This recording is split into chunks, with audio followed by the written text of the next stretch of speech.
नमस्कार, राम राम, सलाम, सत श्री अकाल। कैसे हैं आप सब? इसी एसएसटी में आप सभी का स्वागत है। आज हम डिस्कस करेंगे ज्योग्राफी में the earth in the solar system, यानी कि जो धरती है उसके बारे में डिस्कस करेंगे। धरती के साथ साथ और भी जो ऑब्जेक्ट्स हैं उनके बारे में डिस्कस करेंगे और ब्रह्मांड के बारे में डिस्कस करेंगे अपने इस चैप्टर में। इसमें कुछ पॉइंट्स मैंने दे रखे हैं, इन पॉइंट्स को अच्छे से ध्यान से लिख लें फिर कॉपी पे और लर्न करें। इन्हीं पॉइंट्स के आधार पर आज की क्लास को आगे बढ़ाते हैं। स्टार्ट करने से पहले आप लोगों से एक बात कह दूं कि ये पूरा वीडियो आप जरूर देखें। इस वीडियो में मैं आपसे 5 प्रश्न पूछूंगा, उन 5 प्रश्नों का जवाब आपको देने हैं। ठीक, मैं उम्मीद करता हूं कि ये सारे प्रश्नों के जवाब आपको पता होंगे, क्योंकि जिस स्टैंडर्ड पे आप लोग हैं अभी, है ना, यानी कि जिस क्लास में आप लोग हैं अभी, वहां पर एक जनरल अवेयरनेस की बात कर ले तो उन 5 प्रश्नों के जवाब आपको पता होंगे। तो वो सारे जवाब आपको कमेंट बॉक्स में देने हैं। जो भी सारे प्रश्नों के जवाब सही देगा उनके नाम मैं यहाँ पर मेंशन करूंगा। ठीक, आप स्टार्ट करते हैं। The sun, the moon and all those objects shining in the night sky are called celestial bodies. ठीक, पहला क्वेश्चन बनता है कि सेलेस्टियल बॉडीज किसको कहते हैं, या व्हाट इज सेलेस्टियल बॉडीज। तो हमारा आंसर है कि जो सन होता है, मून है, स्टार्स हैं, और भी जो चीजें हमें रात में दिखाई दें, वो सारे ऑब्जेक्ट्स सेलेस्टियल बॉडीज कहलाते हैं। ठीक, they have their own heat and light.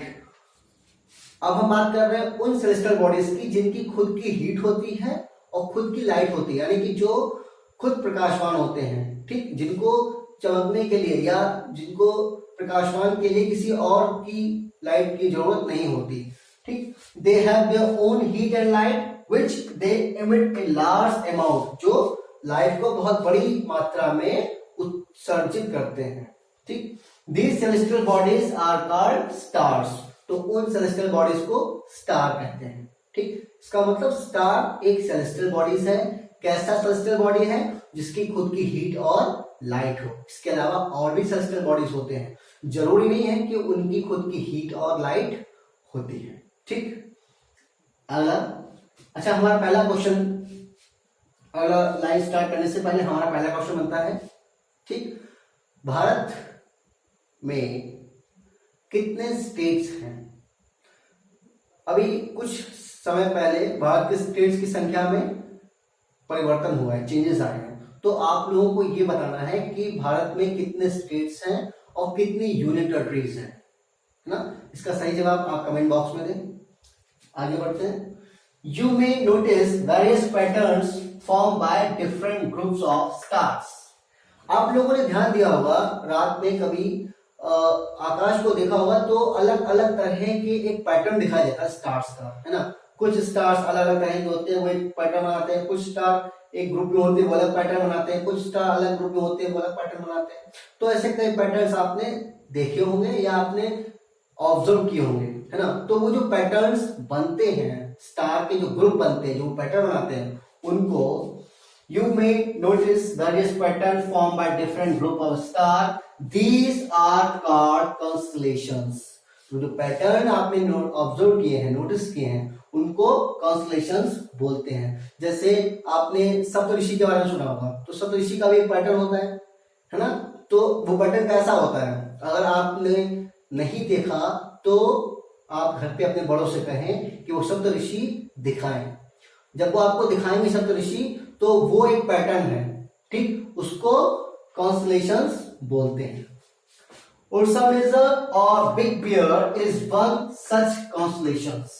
जो उर्सा मेजर है और बिग बियर है, वो एक कॉन्स्टलेशन का ही एग्जांपल है। अच्छा, एक बात और, जो पैटर्न है वो उर्सा मेजर कॉन्स्टलेशन का ही एक भाग है। ठीक, the north star indicates the north direction. एक स्टार है नॉर्थ स्टार, ठीक है। तो रात में बहुत तेज चमकता है, दूर से दिखाई देता है कि वो नॉर्थ स्टार है। वो हमेशा नॉर्थ डायरेक्शन में ही रहता है, मतलब कि नॉर्थ स्टार नॉर्थ डायरेक्शन को इंडिकेट करता है। ठीक, north star indicates the north direction. It is also called the pole star. इसको पोल स्टार बोलते हैं, क्यों? क्योंकि जाहिर सी बात है नॉर्थ में है, और नॉर्थ पोल में अगर है, यानी नॉर्थ पोल डायरेक्शन में है, तो उसको पोल स्टार भी बोलते हैं और नॉर्थ स्टार भी बोलते हैं। Some celestial bodies lit by the light of the star, कुछ सेलेस्टियल बॉडीज जो होते हैं वो चमकते हैं किसके, स्टार की लाइट से, यानी उनकी खुद की लाइट तो होती नहीं, तो जब उन पर किसी स्टार की लाइट पड़ती है, जैसे सन की बात करें, सन एक स्टार है, जब किसी भी सेलेस्टियल बॉडीज पर सूरज की रोशनी पड़ती है तब वो दिखाई देता है। जैसे कि हम अगर मून की बात करें तो मून हमें कब दिखाई देता है, जब उस पर सूरज की रोशनी पड़ती है। जब सूरज की रोशनी मून पर पड़ती है तब हमें मून दिखाई देता है, ठीक, क्योंकि मून की अपनी लाइट नहीं है। ठीक वैसे जैसे कि मान लीजिए आप किसी कमरे में हैं, अंधेरे कमरे में, और बाहर से कोई अगर आता है तो आपको अचानक नहीं देख पाएगा, अगर वो आपके ऊपर टॉर्च करे तो आप विजुअल रहेंगे, आप दिखाई देंगे। तो ठीक वैसे ही जब किसी भी ऐसी सेलेस्टियल बॉडी जिसकी खुद की हीट और लाइट नहीं है, वो किसी स्टार की लाइट से ही दिखाई देते हैं। इसी के साथ हम अपना अगला क्वेश्चन, दूसरा क्वेश्चन पूछ रहे हैं, आप लोग उसका जवाब कमेंट बॉक्स में जरूर दें। हमारा दूसरा क्वेश्चन है, भारत के पहले राष्ट्रपति का नाम आपको पता होगा, name of the first president of our country. ठीक, मेरा क्वेश्चन है भारत के दूसरे राष्ट्रपति का नाम बताएं, है ना। भारत के पहले राष्ट्रपति का नाम अगर आपको पता है तो आप बताएं, लेकिन मेरा मेन क्वेश्चन है भारत के दूसरे राष्ट्रपति का नाम। ठीक, ये दो क्वेश्चन मैंने आपसे पूछे, इनके नाम कमेंट बॉक्स में दिखाएं। ठीक, तो आगे हम बात कर रहे थे, some celestial bodies lit by the light of the star, कुछ सेलेस्टियल बॉडीज जो हैं वो स्टार के लाइट से ही दिखाई देते हैं। ठीक, सच बॉडीज आर कॉल्ड प्लैनेट्स। ठीक, उन बॉडीज को प्लैनेट्स बोलते हैं। जो सेलेस्टियल बॉडीज स्टार की लाइट से दिखाई दें उनको प्लैनेट बोलते हैं। अभी यहाँ पे क्वेश्चन बनता है कि what is the difference between star and planet, star और प्लैनेट में क्या डिफरेंस है। तो सबसे बड़ा डिफरेंस ये है कि जो स्टार होते हैं उनकी खुद की लाइट होती है जिससे वो विजुअल होते हैं, और जो प्लैनेट्स होते हैं उनकी खुद की लाइट नहीं होती, वो स्टार की लाइट से विजुअल होते हैं। ठीक, अगला, the moon that we see in the sky is a satellite, जो मून हम लोग देखते हैं रात में, जो मून दिखाई देता है वो एक सैटेलाइट है ना। अब आप लोग सोच रहे होंगे कि सैटेलाइट तो वो होता है जो साइंटिस्ट अपने रॉकेट से लॉन्च करते हैं सैटेलाइट को। ठीक, तो हाँ बिल्कुल वो सैटेलाइट होता है, मून भी एक सैटेलाइट है। तो डिफरेंस क्या है, जो साइंटिस्ट लॉन्च करते हैं वो आर्टिफिशियल सैटेलाइट है और मून हमारी नेचुरल सैटेलाइट है। ठीक, मून सैटेलाइट है अर्थ की, ठीक, अर्थ की नेचुरल सैटेलाइट है moon. The moon that we see in the sky is a satellite, it is a companion of our earth and move around it. It is a companion of our earth and move around it. ये हमारी धरती का companion है, मतलब साथी है, और धरती की चारों ओर चक्कर लगाता है। The sun is the ultimate source of heat and light. जो सन है, एक स्टार है, उसकी खुद की हीट और लाइट है, अल्टीमेट सोर्स ऑफ हीट, यानी कि पूरा एक प्रकाश का भंडार है। ठीक है, the sun is the ultimate source of heat and light for the solar system, अपने सोलर सिस्टम के लिए, यानी कि हमारा सोलर सिस्टम पे जो लाइट मिल रही है, जो एनर्जी मिल रही है, वो सन से मिल रही है, इसलिए the sun is the ultimate source of heat and light for the solar system. The sun is about 150 million kilometer away from the earth, जो सन है वो धरती से 150 मिलियन किलोमीटर दूर है। ठीक, 150 मिलियन किलोमीटर, 150 मिलियन किलोमीटर दूर है सन धरती से। और जो स्टार्स होते हैं, कुछ स्टार्स हैं वो सन से भी ज्यादा दूर है।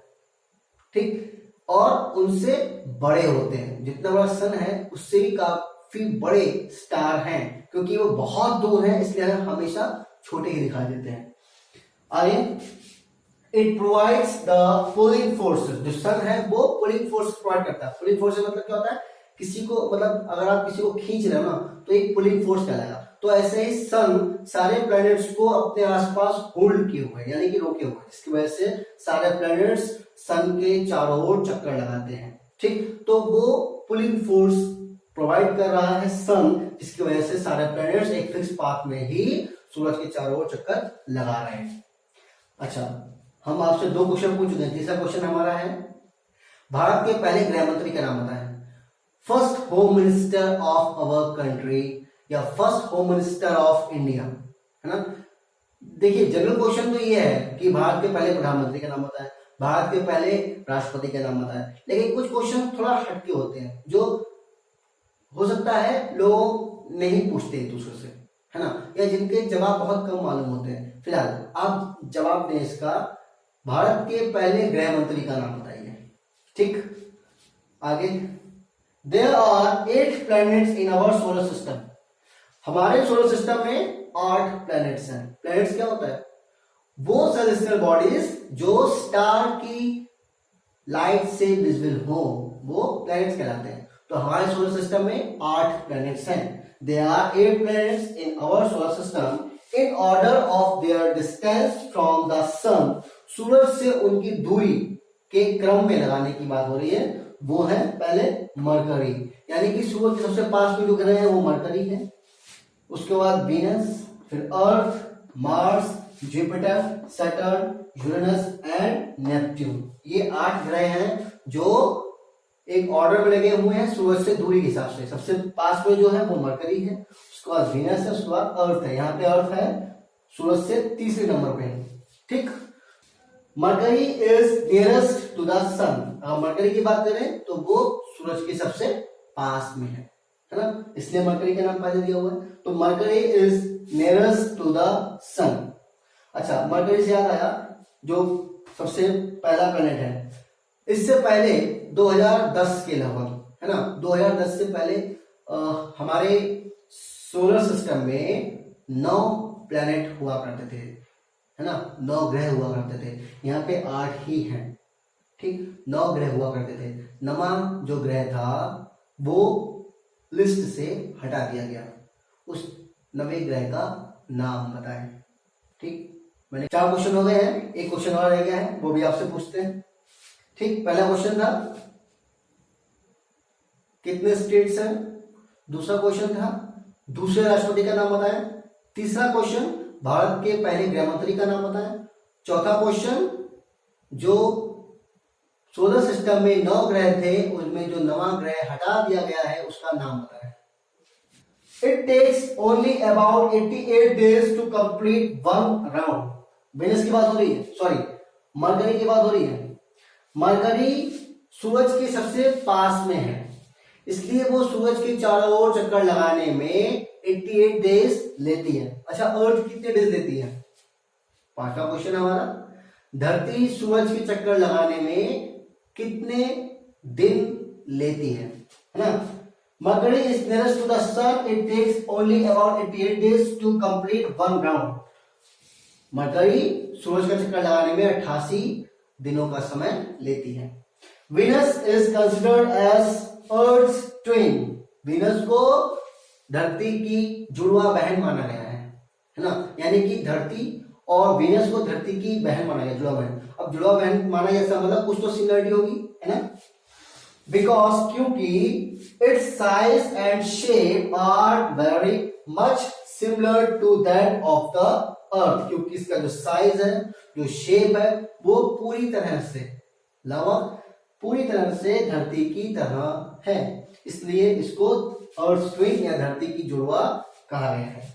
The earth is third nearest and fifth largest planet।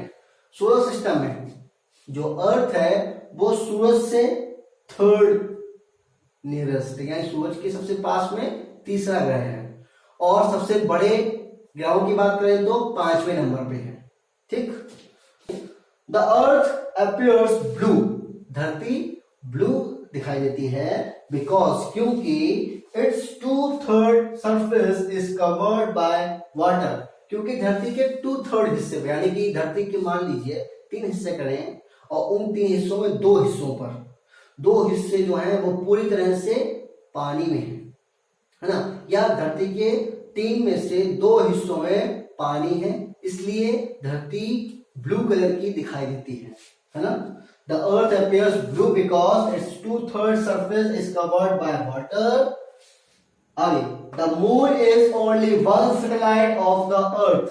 इससे पहले मून की बात की थी, तो मून धरती की केवल एक ही सैटेलाइट है, यानी कि धरती की जो एक सैटेलाइट है वो है moon. The moon is only one satellite of the earth. It is about 3,84,400 kilometre away from us. जो मून है वो हमसे यानी धरती से 3,84,400 किलोमीटर की दूरी पर है। The moon moves around the earth in about 27 days. Moon धरती के चक्कर लगाती है कितने दिनों में? 27 डेज में। अब यहाँ पे दो बातें हैं, हालांकि सेकेंड पॉइंट हम इसका लिखा नहीं है, ठीक। यहाँ पे दो चीजें हैं कि एक, मून धरती के चारों ओर चक्कर लगाने 27 दिन का समय लेता है। साथ ही मून अपने धुरी पे, है ना, एक कहते हैं रोटेशन में जब वो पूरा एक राउंड लेता है तो उसमें भी 27 डेज का समय लगता है। अब ध्यान दें कि वो धरती के चारों ओर घूम रहा है तो 27 डेज लग रहे हैं, और उसको अपनी जगह पर भी घूमने में 27 दिनों का समय लग रहा है। इसीलिए हमें मून का केवल एक ही हिस्सा दिखाई देता है, केवल एक ही भाग दिखाई देता है, ठीक। आगे, apart from the stars, star के अलावा, प्लैनेट्स, प्लैनेट के अलावा, एंड सैटेलाइट्स, यानी कि स्टार, प्लैनेट्स एंड सैटेलाइट के अलावा there are numerous tiny bodies which also move around the sun. Star, planets और सैटेलाइट के अलावा और छोटे छोटे बॉडीज हैं, सेलेस्टियल बॉडीज हैं जो सूरज के चारों ओर चक्कर लगाते हैं। These bodies are called asteroids। इन्हीं बॉडीज को एस्टेरॉइड्स कहते हैं, ठीक। एस्टेरॉइड्स जो स्टार, सैटेलाइट और मून के अलावा एक ऑब्जेक्ट्स है, सेलेस्टियल बॉडीज है जो एस्टेरॉइड्स है, वो भी सूरज के चारों ओर चक्कर लगाते हैं। तो ये सारे पॉइंट्स आप लोग अपनी फेयर कॉपी पे उतार लें। इसकी एक्सरसाइज मैं डिस्क्रिप्शन में दे दूंगा, वो सारे आप फेयर कॉपी पे उतार लें, उसको लर्न करें अच्छे से, है ना। आप अच्छे से पढ़ते रहेंगे तो आपका सिलेबस भी पूरा होता रहेगा, क्योंकि लॉकडाउन के समय हमें कुछ और काम नहीं करना है, कहीं और घर से बाहर नहीं जाना है, तो घर पे सेल्फ स्टडी अच्छे से करनी है, और स्टडी के अलावा मुझे लगता है कोई और काम होगा, ठीक। तो अच्छे से पढ़ें, इनको फेयर कॉपी उतारें और लर्न करें। जो मैंने क्वेश्चंस आपसे पूछे हैं उन सभी क्वेश्चंस के जवाब कमेंट बॉक्स में जरूर दें, है ना। जितने लोगों के सही जवाब होंगे उनके नाम मैं अगले वीडियो में यहाँ पर मेंशन करूंगा, ठीक। घर पे रहें, सेफ रहें, स्टे होम स्टे सेफ। धन्यवाद।